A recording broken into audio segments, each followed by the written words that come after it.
How much? $3,000 just for the plot? Angelica swallows and takes a deep breath. What about cremation? She asks. Depends. The most basic one's around $500, answers the voice at the end of the line. She couldn't afford either. Where am I going to find that much?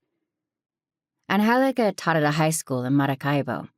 She moved from Caracas because they offered her way more hours, but it didn't help. She couldn't even afford to eat. Her mother always said that when she died, she wanted to be buried. It was something she repeated all the time. Bury me. Let the worms eat me. Keep me far away from those flames. Angelica couldn't even afford the flames. Going into debt was an option, but the amount seemed enormous. Well, cremation then, she whispers, unconvinced. What do I have to do? Oh, I'm sorry, we're not offering the cremation service at the moment. There's no gas at the funeral home, the woman replied, apathetic. I forgot to mention it. So when will there be gas then?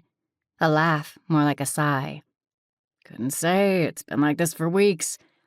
They keep saying they're going to supply us, but then there's no gas anywhere. God, now what do I do? She's dirt poor. She can't even afford to die.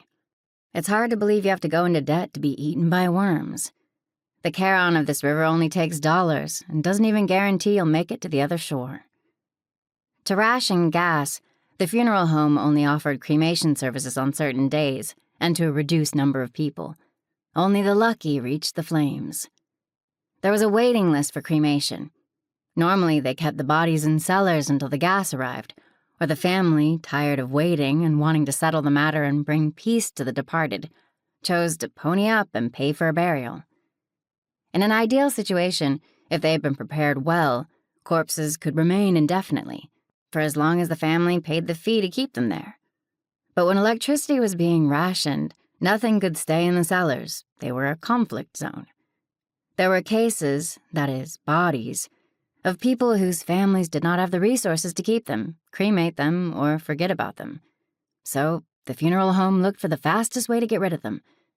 The stench of the poor is worse than the stench of the dead. Look, Angelica, don't you worry, said Juan Pablo, her neighbor.